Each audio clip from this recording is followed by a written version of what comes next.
अस्सलाम वालेकुम students, how are you. उम्मीद है कि सब खैरियत से होंगे। Now today we discuss about the unit number 11 short answers review question. इसमें 11.1 में हमारे पास फर्स्ट क्वेश्चन में क्या कहता है, वो कहता what is the necessary condition for the production of the sound, कि साउंड को पैदा करने के लिए क्या कंडीशन नेसेसरी होनी चाहिए। तो it is only one condition which is the body is vibrate. सिर्फ एक ही कंडीशन है बेटा जो साउंड को प्रोड्यूस करती है प्रोडक्शन ऑफ साउंड में, और वो क्या है, the sound is produce by vibrating body. ये हमारे पास कंडीशन है और यही इसका आंसर है कि साउंड पैदा होती है जिस्म के वाइब्रेट करने से। That is the answer of the 11.1 question. Next हमारे पास जो 11.2 क्वेश्चन है उसकी स्टेटमेंट की तरफ आते हैं। What is the effect of the medium on the speed of the sound.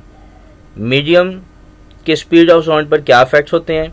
In which the medium sound travel more faster, कौन सा मीडियम जो है वो ज़्यादा साउंड को तेज़ी से ट्रैवल करवाता है। Justify your answer. हमारे पास यहाँ पे 3 मीडियम्स बेटा अंडर डिस्कशन दिए हुए हैं। हम सबसे पहले सपोज करते हैं एयर मीडियम को। ये एयर मीडियम के पार्टिकल हैं, या आप सपोज कर लें ये लिक्विड के पार्टिकल हैं, लिक्विड मीडियम के सपोज कर लें। सॉलिड के पार्टिकल कैसे होते हैं जी, very close to each other, बहुत बहुत करीब तर होते हैं। इस तरह से मैं अगर एयर मीडियम की बात करूं तो उसके जो पार्टिकल्स ऑफ मीडियम हैं वो बहुत बहुत ज़्यादा एक दूसरे से फार अवे, दूर दूर होते हैं। तो आप जान सकते हैं बेटा कि मॉलिक्यूल को जब वाइब्रेट करते हैं तो साउंड प्रोड्यूस होती है। अब इसके जो साथ वाला मॉलिक्यूल है वो जितना क्लोज होगा ये उसके साथ उतना ही जल्दी स्ट्राइक करेगा, कोलाइड करेगा, और ड्यू टू कोलिजन जो साउंड है वो आगे ट्रैवल होगी। अब क्योंकि सॉलिड्स में particle of medium is very close to each other, इसलिए वहाँ पे साउंड तेज़ी से ट्रैवल करती है। तो इस मीडियम के पार्टिकल्स के दरमियान जो डिस्टेंस है वो जितना ज़्यादा होता जाएगा, हमारे पास जो स्पीड ऑफ साउंड है वो उतनी कम होती जाएगी, क्योंकि पार्टिकल्स को ट्रैवल करने के लिए जो एनर्जी यूज़ होगी डेफिनेटली इस वजह से उनको ट्रैवल करने के लिए टाइम कंज्यूम होगा। तो जैसे ही वो टाइम कंज्यूम होगा तो डेफिनेटली वो साउंड जो है उसकी स्पीड स्लो हो जाएगी। कहाँ यहाँ पे मॉलिक्यूल्स बिल्कुल पास पास हैं, यहाँ पे जो मॉलिक्यूल्स हैं वो थोड़े से दूर हैं लेकिन फिर भी वो रीच कर जाते हैं। एयर मॉलिक्यूल में क्योंकि बहुत ज़्यादा उनको डिस्टेंस कवर करना पड़ता है, सो दैट्स वाई एयर के अंदर जो स्पीड ऑफ साउंड है वो वेरी वेरी स्लो है बनिस्बत लिक्विड और सॉलिड के। तो सबसे ज़्यादा स्पीड जो है वो सॉलिड की, उसके बाद लिक्विड और फिर लास्ट पे एयर। तो ये था बेटा मीडियम के लिहाज से। तो क्या लिखेंगे इसमें हम, the particle of the medium is very close to each other in solid, so that's why the sound is travel very fast as compared to the air, because the molecule of the air is very far away to each other। ठीक है, next चलते हैं जी। हमारे पास अगला question है 11.3, how can you prove the mechanical nature of the sound bye a simple experiment. तो simple experiment से हम इसको कैसे प्रूव कर सकते हैं। तो बेटा इसका बेहतरीन आंसर जो है वो आपके पास वो एक्सपेरिमेंट है हमारे पास। यहाँ देखें जी, हमारे पास ये एक सिंपल एक्सपेरिमेंट हमने किया था, एक जार वाला, जिसको इसके अंदर लिखा हुआ है सारा एक्टिविटी 11.2 में। तो यही इसका राइट आंसर है, इसको नोट कर लें। इसमें हमने साबित किया है एक सिंपल एक्सपेरिमेंट से कि इसकी जो नेचर है वो कौन सी है, मैकेनिकल नेचर है। वेरी नेक्स्ट, और इसी तरह से बेटा क्योंकि हम इस पेज पर आए हुए हैं तो जो नेक्स्ट हमारा क्वेश्चन है उसका जो आंसर है वो ये है, प्रोपागेशन ऑफ वेव्स की जो लॉन्गिट्यूडनल नेचर्स है, यहाँ से लेकर आलमोस्ट यहाँ तक जो है वो इसका आंसर है।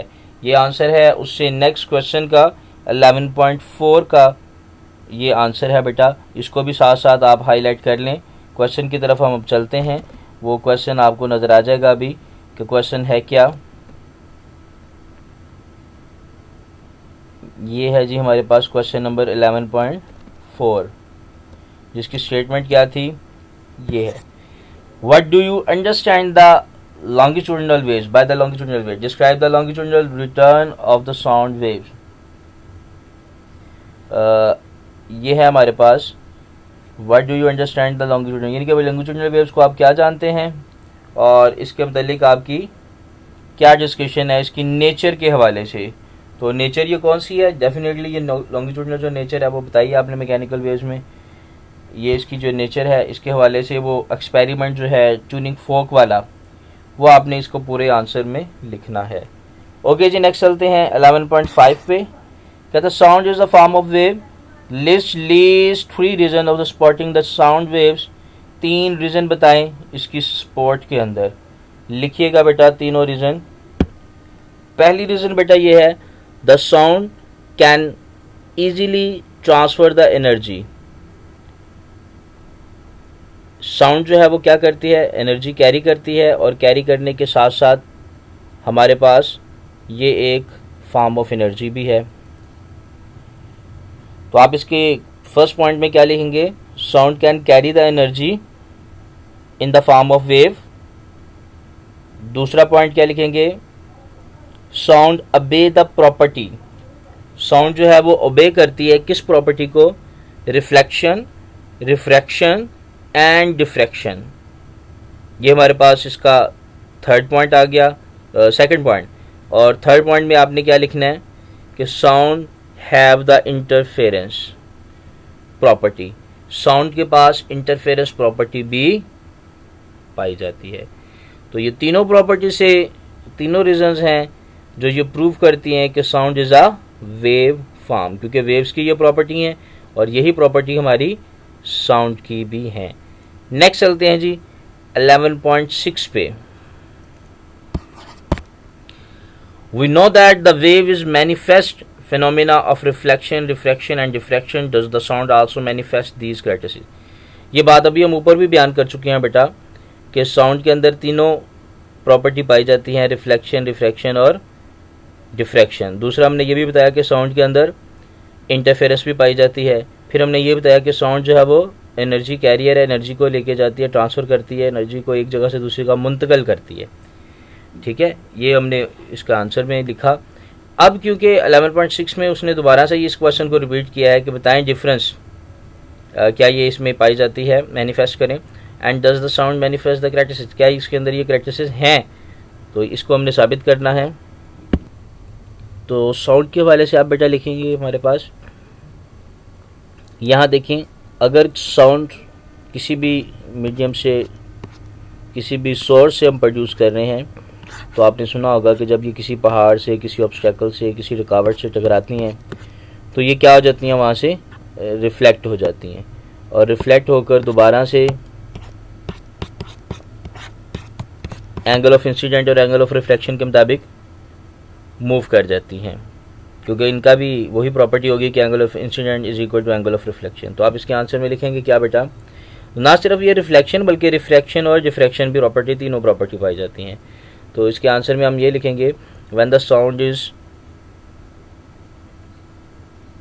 स्ट्राइक, या when the sound is strike ही कर लें, या रिफ्लेक्ट फ्रॉम एनी सरफेस, या फिर एक वर्ड यूज़ किया जाता है एनकाउंटर, कि when the sound is encountered to any surface then it reflect in the same medium. जब हमारे पास साउंड किसी भी मीडियम से टकराती है तो वो उसी मीडियम में वापस से, किसी भी ऑब्स्टेकल से टकराती है, रुकावट से टकराती है, तो वो उसी मीडियम में वापस आ जाती है। ये हो गई इसकी रिफ्लेक्शन प्रॉपर्टी। इसी तरह से रिफ्रैक्शन प्रॉपर्टी है कि when the sound is travel from denser medium to rare medium और rare medium to denser medium then never stop it, because but ये स्टॉप नहीं होती बल्कि it travel with some reflection angle, यानी कि वो एंगल की थोड़ी सी रिफ्लेक्शन के साथ जो है वो मज़ीद आगे अपने सफ़र को जारी रखती है। तो you can say that the sound has also the property of refraction and diffraction. Diffraction किस तरह से कि साउंड जब किसी एक कॉर्नर से टकराती है तो डेफिनेटली वो डिफरेंट डायरेक्शन में जो है वो डाइवर्ज हो जाती है। तो ये जो प्रॉपर्टी है डिफ्रैक्शन की, ये भी प्रॉपर्टी साउंड के अंदर पाई जाती है। तो you can write now the sound like the waves have three properties, which is the reflection, refraction and diffraction. So that's why it is a you can say that can manifest the phenomena of reflection and refraction and diffraction. तो ये तमाम के तमाम जो characteristics हैं वो sound के अंदर पाए जाते हैं. नेक्स्ट वन चलते हैं जी. हमारे पास अगला क्वेश्चन क्या है? 11.7. What is the difference between the loudness and intensity of sound? Drive the relationship between the two. जी बेटा 11.7 के आंसर में सबसे पहले तो आप इनकी डेफिनेशंस लिखेंगे जो कि यहाँ पे हमारे पास मौजूद हैं बुक में. और वो क्या क्या डेफिनेशन है, लेट्स सी. जो हमारे पास लाउडनेस है ये आपको कैरेक्टरिस्टिक्स ऑफ साउंड्स में मिल जाएगी डेफिनेशन इन दोनों की. तो कैरेक्टरिस्टिक्स ऑफ डेफिनेशन, सबसे पहले ये एक डेफिनेशन आपने लाउडनेस की कोट करनी है, ये इसका आंसर है बेटा. फिर उसके बाद आपने आ जाना है इंटेंसिटी पे, और जो इंटेंसिटी की डेफिनेशन है वो लिख लेनी है. ठीक है, ये इनका डिफरेंस आ गया. फिर उसके बाद उसने कहा है जी डिफाइन द रिलेशन. तो रिलेशन यहाँ पे देखें, ये इसने वैसे कंप्लीट नहीं लिखा हुआ, ये रियल में लिखना था आपने. L is directly proportional to the log of I. तो इसका जो रिलेशन है वो बेसिकली क्या है, डायरेक्टली प्रोपोर्शनल रिलेशन है. तो आपने इसके दरमियान में ये वाला ऐसे सिंबल लगा के प्रोपोर्शन साइन का, और फिर इस लाइन को और इस लाइन को आपने यहाँ पे लिख देना है. और साथ में इसकी जो लिखनी है आपने वो ये लिखना है जी, ये लाइन क्या है, the loudness L is the sound is directly proportional to the logarithm of intensity. और आगे ये 2 पॉइंट्स लिख दें, यही इसका आंसर है. आज के लिए बेटा इतना ही काफ़ी है.